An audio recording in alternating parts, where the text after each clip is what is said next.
action. All C371483. Okay.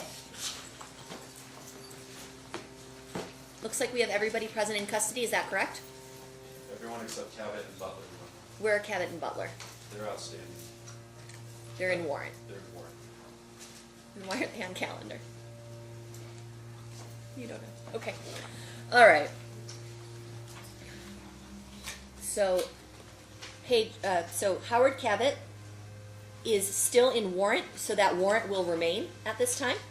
Lamonte Butler also still in warrant status. That warrant will remain. McDuffie, we have with Mr. Rutledge. This is on for arraignment on the second superseding indictment, or is it a third? Which one are we using? What are we using? Second superseding. Okay. And that's the document you have, Mr. Rutledge? That's correct. All right.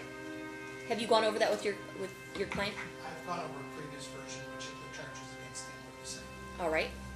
Mr. McDuffie, did you get a chance to review the second superseding indictment charging you with conspiracy to commit home invasion, invasion of the home while in possession of a firearm, conspiracy to commit burglary, residential burglary while in possession of a firearm, robbery with use of a deadly weapon, attempt murder with use of a deadly weapon, battery with use of a deadly weapon resulting in substantial bodily harm, conspiracy to commit robbery, burglary of a motor vehicle while in possession of a deadly weapon, assault with a deadly weapon, grand larceny auto, and stop required on a signal of a police officer. Do you waive a reading of that? Meaning you don't need me to read the specifics of those charges out loud to you in court today. So you're okay with waiving that? How do you plead to those charges? Guilty or not guilty? You have a right to a speedy trial, which would be a trial within 60 days. Do you want to invoke that right? This time.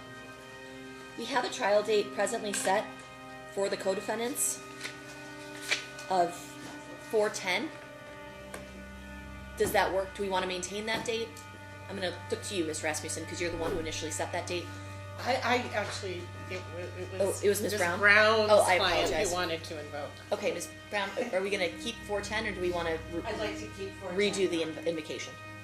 We can always waive it later, but for Okay. right now, we want to invoke. So at this time, we are going to do a calendar call of 4/3/23 with a jury trial of 4/10/23. Discovery and reciprocal discovery is ordered pursuant to statute. You have 21 days from the filing of all transcripts for the filing of any writs, Mr. Rutledge. Is there anything else you need to address at this time? My understanding is the bill was raised at the hearing we weren't notified about. We had a bail hearing in the Justice Court. He was ordered to put on house arrest, and then I was informed that a warrant had been issued up here on the exact same charges without either of us being present. Okay, so what we'll do is if you want to file a written motion so I can consider that, and I'll also listen to what was presented to Judge Weiss at the grand jury return to see if there was any additional information. I understand why you want that in writing, but I would have thought that you would have had to been put in writing to raise the bail. And we could have argued that. I don't understand why we're having to lower the bail a second time. Why I have to put in writing that they shouldn't have raised the bail ex parte. Why was the bail not transferred, Mr. Coates? Your Honor, the indictment was a new case. There are, I will full forthright with the court. I was not present for that particular hearing where the 250,000 was set.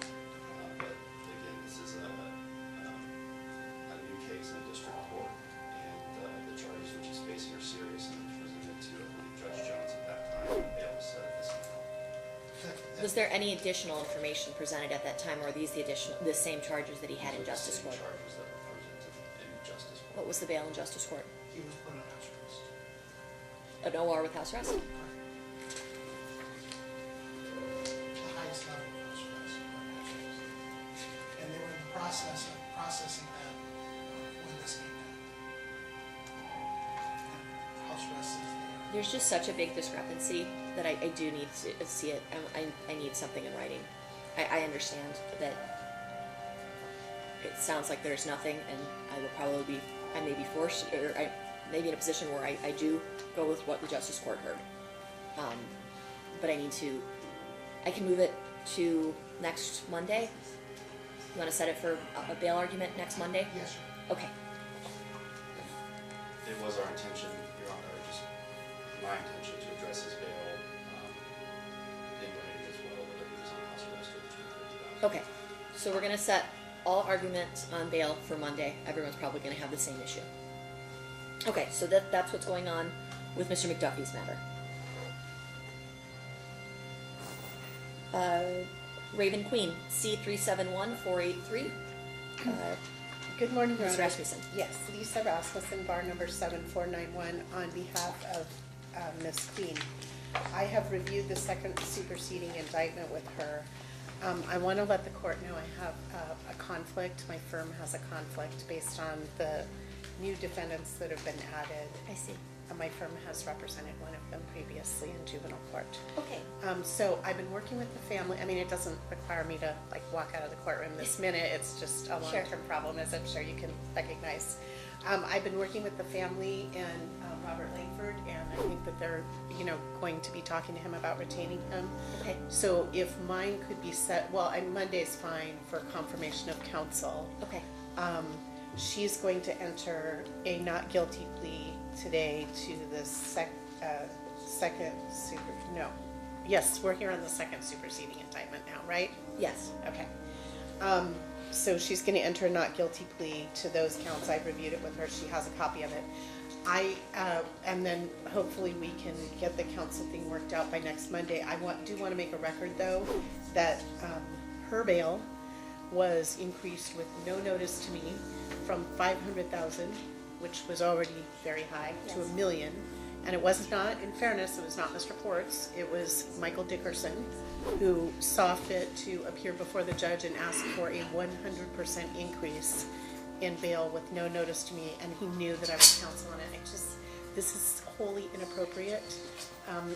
The state has this way of making it our burden by, saying, well, you can file something. Well, it's really not our burden. They're the ones asking for the increase, and it's inappropriate that that happened without us being present. So I just wanted to make my record on that. And the reason I'm asking for additional briefing is just because I don't have volume. I want to know more about this, and this sort of just popped on my calendar in many different iterations, and I'm not entirely prepared for arguments on bail at this I point, understand. if I'm being No. 100% honest with I everyone. completely understand, and I appreciate the fact that you're putting it over till Monday, and it would probably be helpful if the state would take the labor of filing something rather than putting the burden on us, but certainly one of us will be prepared to address it at the Monday And hearing. the problem is the way the grand jury works. Often, that is often a situation where the DA is there and defense counsel is not, and so the bail has been set at that, and so unfortunately, I need more information from Right, you. but And what I'm- they could do is leave it at the very high number it already was, which was 500,000, and then come to this court in my face, in front of me, and say, we need to increase the bail. Understood. That would have been perfectly reasonable. She wasn't making the $500,000 bail anyway. So, anyway, I just wanted to make a record on that. Yes, Mr. Court. And I know we'll hash it all out in the writings before the court, but just so the court is aware, her bail was increased following a series of new violent home invasion charges that were added, so there was some additional information, but I understand Ms. Rasmussen's position, and we'll address it in writing. Okay. So then let's proceed to arraignment at this point. Ms. Queen, did you get a chance to review the second superseding indictment filed 2/24/23, charging you with conspiracy to commit home invasion, invasion of the home, grand larceny, attempt invasion of the home while in possession of a firearm, conspiracy to commit burglary, residential burglary while in possession of a firearm, robbery with use of a deadly weapon, attempt murder with use of a deadly weapon, battery with use of a deadly weapon resulting in substantial bodily harm, first-degree kidnapping with use of a deadly weapon resulting in substantial bodily harm, victim 60 or older, first-degree kidnapping with use of a deadly weapon, robbery with use of a deadly weapon, victim 60 years of age or older, battery with use of a deadly weapon resulting in substantial bodily harm, victim 60 years of age or older, and attempt murder. Did you review that document? Do you waive a reading of it, meaning you don't need me to read the specifics out loud to you in court today? Okay, perfect. How do you plead to those charges? And we are going to set this then for an invoked trial setting on 4/10/23 with a calendar call of 4/3/23. We'll set this over to Monday, which is March something, someday in March. March 6th. We'll do that at 9:30 a.m. Thanks, Your Honor, and also on the writ Discovery, deadline. typical discovery pursuant to statute. Writ. I don't know that we have a complete transcript at this point. You'll have 21 days from the filing of the final transcript. Right, to file okay, an that's what I wanted to make sure on, because I think I heard the state say that there would be a third superseding indictment. Am I correct on that? We anticipate we're correct. Okay, so it should be 21 days from the filing of the last transcript for the writ, which I'm sure will run right up to the trial date. So, anyway, so that, if the minutes can reflect that, so that Mr. Langford is aware of the deadlines, that would be great. And also, just for the record, I did drop off a hard drive on Thursday, the 16th of February, to the DA's office, and it sounds like that's going to be available for pickup today. Is that right? That's correct. All right. Thanks, Ms. Queen. We'll move on to Thank Mr. Lee. C371483, Mr. Hendren is with Mr. Lee. Mr. Lee, did you get a chance to review the second superseding indictment charging you with conspiracy to commit home invasion, invasion of the home, grand larceny, and attempt invasion of the home? How do you plead to those charges? Do you waive a reading, meaning you don't need me to read it aloud to you in court today? How do you plead to those 5 charges? I'm going to set your trial for 4/10/23 with a calendar call of 4/3/23. And you have discovery and reciprocal discovery pursuant to statute. You have 21 days from the final filing of any transcripts. And Your Honor, I'd actually like to be heard as well. And I know this is at least going towards this bail argument, but just so Your Honor has an understanding, these are why these ex parte hearings ultimately become inappropriate. We're here at the second superseding indictment. There was a superseding indictment that took place, I think, 2 days before that. At that hearing, the grand jury apparently had counts against my client, Mr. Lee, regarding this new 4th home invasion. He was charged with all of those. They then go back to the grand jury, and on this second superseding, all those counts have now been dismissed.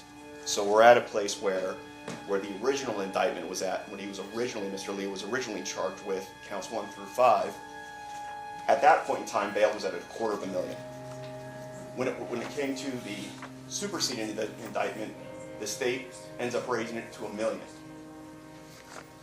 Your Honor, they go back for the second superseding, and that's where they said the grand jury comes back and dismisses those voluminous, most serious charges.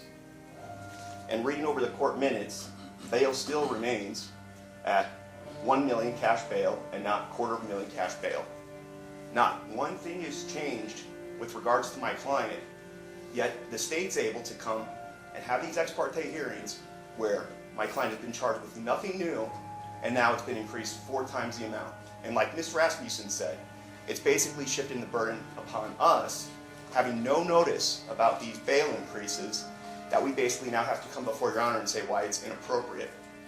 I'll let Your Honor know as well, I provided Mr. Ports a detailed letter letting him know anytime that the state intends to go back to the grand jury or go to the grand jury and there's a return and on bail arguments, I'll be more than welcome to make myself available on behalf of Mr. Lee. I can do that. He has my cell number. In fact, we've gone back and forth with text messages. He can text me and say, we can make this argument now. I'm going to be looking to increase your bail. I can appear on Blue Jeans, Your Honor. It's very easy. So I don't know where this whole difficulty comes, and I just think it's very disingenuous that my client now has 4 times the bail amount where we were originally at, and the defense had 0 notification of this. I hear you. Yeah. I understand the number of defendants is confusing, there's some frustration. Mr. Lee, I should get $250,000. That's not the case. That's what was set on Friday. Grand jury indictments are sealed until after the counsel cannot notify the defense counsel of secret proceedings pursuant to statute. So, I mean, here's what we've been doing, is transferring bails from justice court unless there's some significant change. And I'm giving you the benefit of the doubt at this point, assuming that I'm going to see changes. If not, this is completely inappropriate. I understand, Your Honor. I understand the court's frustration. I'm just trying to express that his bail should be at $250,000. All right. If his bail is not, it should be at $250,000. Mr. Lee's bail should be at $250,000. So we'll reset it at that amount, and then we'll hear additional arguments on Monday. And then just so I understand too, is with regards to the writ arguments, Your Honor, are we now restarting at 21 days? Yes. Once the new Yes. transcripts are going to start coming out? I wouldn't get working on them because it sounds like there's another one coming. Hopefully we get some kind of heads up if they're gonna go with bail. I understand. I think I've made myself clear on this point. Ms. Brown, are we ready to proceed on yours? Yes, Your Honor. Mr. Roberts, Derek Roberts, C371483. Where's Miss? There you are. Okay.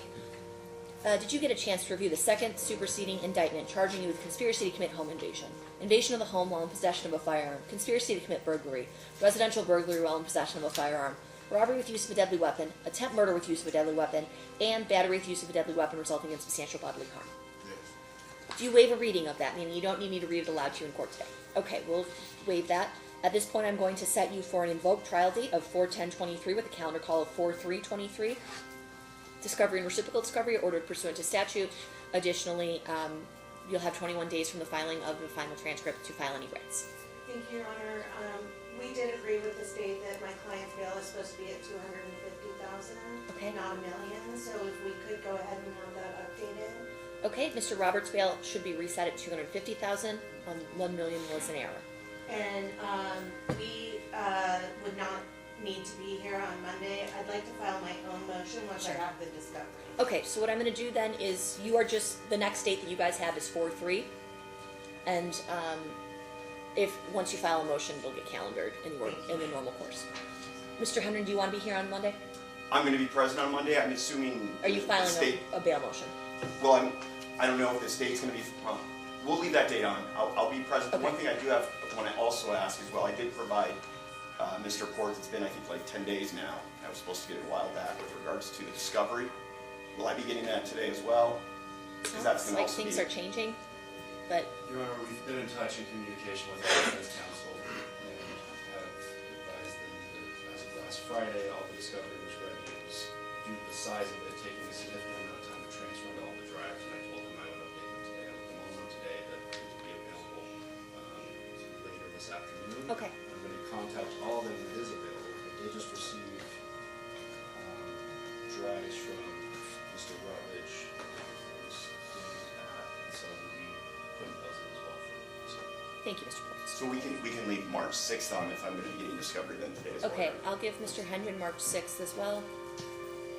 But for the I just have one more suggestion, Record, which is, Mr. Roberts does not need to be on the 6th. Go ahead, Ms. Brown. is it possible to maybe set this case at like 10:30 or something like that moving forward? Just have all our, there's so many of Depending on us. our trial schedule, I can try to do that, but Or maybe even 10, just. So we if you can guys all- want to, I'm going to put it on the normal time, but if you guys want to make the agreement that you'll come at 10:30, I'm fine with that as well, so that I Thank can you. get through the rest of my calendar. Okay. Next one is Mr. Washington, Antonio Washington. Where's Mr. Washington? He's Okay. on top. Mr. Washington, did you get a chance to review the second superseding indictment charging you with conspiracy to commit home invasion, grand larceny, attempt invasion of the home while in possession of a firearm, conspiracy to commit burglary, residential burglary while in possession of a firearm, first-degree kidnapping with use of a deadly weapon resulting in substantial bodily harm, victim 60 years of age or older, first-degree kidnapping with use of a deadly weapon, robbery with use of a deadly weapon, victim 60 years of age or older, robbery with use of a deadly weapon, battery with use of a deadly weapon resulting in substantial bodily harm, victim 60 years of age or older, and attempt murder. Yes, Do you waive a reading of that, meaning you don't need me to go through the charges out loud with you today? yes, How do you plead with those charges? not guilty. We're going to set a trial date of 4/10/23 with a calendar call of 4/3/23, discovery and reciprocal discovery ordered pursuant to statute. You have 21 days from the filing of the final transcript for the filing of any writs. Thank you, Your Honor, and I'd like to be heard also on the 6th, given my client's bail was also increased from 200,000 to $1 million. Understandably, the state will say that there were new charges added, however, it's not based on a different set of facts than what was known in justice court. That said, Okay, thank you. we will set you for 3/6. Next case, Shajon Jackson. This is the number 5 co-defendant, and this is Mr. Patrick's case. It looks like this was the initial arraignment on this. It is, Judge. All right, Mr. Jackson, did you get a chance to review the second superseding indictment in this case, charging you with conspiracy to commit home invasion of the home while in possession of a firearm, conspiracy to commit burglary, residential burglary while in possession of a firearm, robbery with use of a deadly weapon, attempt murder with use of a deadly weapon, and battery with use of a deadly weapon resulting in substantial bodily harm? Do you waive a formal reading of that, meaning you don't need me to read it aloud to you in court today? Okay, I will waive the reading. I will, and are you pleading guilty or not guilty? Not guilty. I'll put a not guilty plea in for you. We will give you the same trial date as the co-defendants. If I may, Judge, there's been a lot of talk about the discovery, and I'm sure Mr. Ports will get it to us. He's talking about 300 gigabytes of discovery. I talked with Mr. Jackson and let him know how much discovery is coming.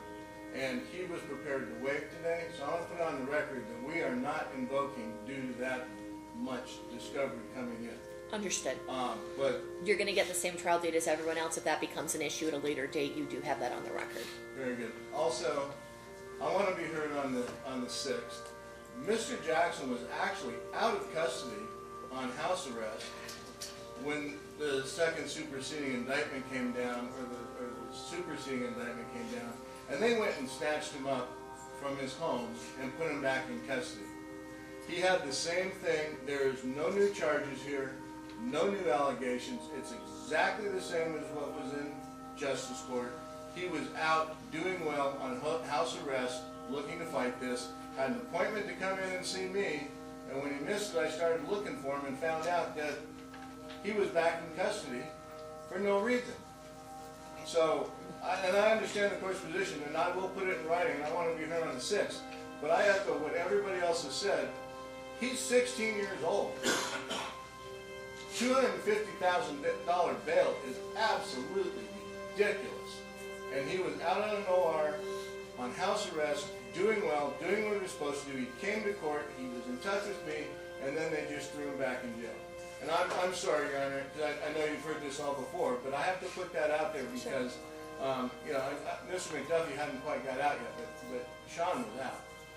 And I will file a motion. I want to be heard on the 6th, please. Okay, so we're going to do a 4:10 trial date, 4:3 calendar call, 3:6 for further argument.